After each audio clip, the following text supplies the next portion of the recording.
นะครับนี่เป็นลูกเรือไหลคอกแรกนะครับ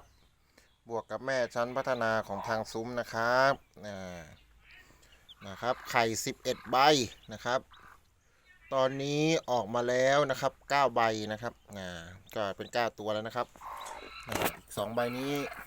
ก็กำลังเจาะไข่นะครับนะครับมีเชื้อนะครับยังมีชีวิตนะครับนี่เห็นไหมครับรอยเจาะนะครับนี่นะครับฝากให้ดูนะครับลูกไก่แข็งแรงสมบูรณ์ครับฝากติดตามด้วยนะครับสอนหลักเพชรครับ